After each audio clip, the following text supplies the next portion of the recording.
নমস্কাৰ বন্ধু বান্ধৱীসকল, আপোনালোকলৈ লৈ আহিছোঁ এটি গুৰুত্বপূৰ্ণ ভিডিঅ'। বন্ধুসকল, আপুনি চৰকাৰী টয়লেটৰ বাবে আবেদন কৰিছে নেকি?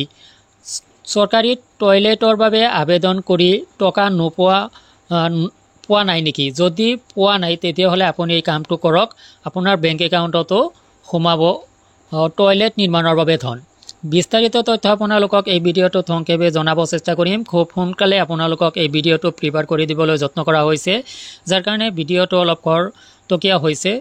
ভিডিঅ'টোৰ প্ৰথম তথ্যখিনি চাওক। ইয়াতে লেট্ৰিনৰ টকা সোমোৱা আৰম্ভ হৈছে। মোবাইলত SMS অহা নাই যদি কি কৰিব চাওক।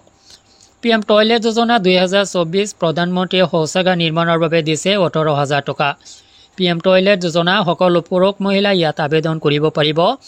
যদি আপুনি আবেদন কৰে তেন্তে 18,000 টকা পোনপটীয়াকৈ আপোনাৰ একাউণ্টত জমা কৰি এটা শৌচালয় নিৰ্মাণ কৰা হ'ব।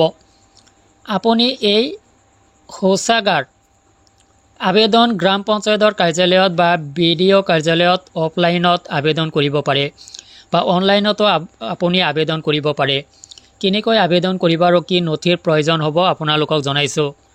তো বন্ধুসকল, ইয়াৰ বাবে আবেদনৰ প্ৰক্ৰিয়া দুটা, এটা হ'ল অফলাইন, এটা হ'ল অনলাইন। যদি আপুনি অফলাইন আবেদন কৰিব বিচাৰে তেতিয়াহ'লে আপুনি গ্ৰাম পঞ্চায়তৰ কাৰ্যালয় বা BDO কাৰ্যালয়ত অফলাইন আবেদন কৰিব পাৰিব। যদি অনলাইন কৰিব বিচাৰে তেতিয়াহ'লে আপুনি কেনেকৈ কৰিব? IASHL HI apply online and documents list. প্ৰধানমন্ত্ৰী শৌচালয় যোজনাৰ বাবে আবেদন কৰিব লাগিব। নথিপত্ৰসমূহ হ'ল: 1. আধাৰ কাৰ্ডেৰে আবেদন কৰিব পাৰে, কিন্তু যদি আধাৰ কাৰ্ড নাথাকিলে তেন্তে এই দুটা উপায় আছে: বেংক পাছবুক অথবা পাছপোৰ্ট আকাৰৰ ফটো। ইয়াৰ পিছত এপ্লাই আপুনি কেনেদৰে কৰিব এই চৰকাৰী টয়লেটৰ বাবে? প্ৰথমে আপুনি ইণ্ডিভিজুৱেল হাউচহোল্ড লেট্ৰিন এপ্লিকেশ্যন অৰ্থাৎ IASHL এই ৱেবছাইটটো ভিজিট কৰিব লাগিব। তাৰপিছত নিউ এপ্লিকেণ্টত ক্লিক কৰিব লাগিব। আবেদনকাৰীৰ পঞ্জীয়ন প্ৰপত্ৰ পৰৱৰ্তী পৃষ্ঠাত পূৰণ কৰিব লাগিব: নাম, মোবাইল নম্বৰ ইত্যাদি। ইমেইল ঠিকনা ৰাজ্যত পঞ্জীয়ন কৰাৰ পিছতহে পঞ্জীয়ন ID উপলব্ধ হ'ব। তো এইবিলাক ডাটা আপুনি এণ্ট্ৰি কৰি আপুনি পঞ্জীয়ন কৰি ল'ব লাগিব প্ৰথমতে। তাৰপিছত এপ্লিকেণ্ট গেট ওৱান টাইম পাছৱাৰ্ডত ক্লিক কৰক। তাত OTP বুলি আপুনি এটা অপশ্যন পাব, তাতে আপুনি ক্লিক কৰক। নেক্সট, তাৰপিছত send one time password with application log in ID আৰু ৰেজিষ্টাৰ জিমেইল IDত ক্লিক কৰক। ক্লিক কৰাৰ পিছত ৰেজিষ্টাৰ মোবাইল আৰু জিমেইল IDত এটা পাছৱাৰ্ড ওলাব। ঘৰলৈ অহাৰ পিছত এপ্লিকেশ্যনৰ বাকচত লগ ইন ID আৰু পাছৱাৰ্ড লিখি জিমেইলত পোৱা পাছৱাৰ্ড জমা দিব। পৰৱৰ্তী পৃষ্ঠাটো ওলাব, তাত নতুন পাছৱাৰ্ড ছেট কৰি চেঞ্জ পাছৱাৰ্ড বা পাছৱাৰ্ডত ক্লিক কৰিব। পুনৰ ছেট কৰা হ'ব আৰু আবেদন পত্ৰ ওলাব।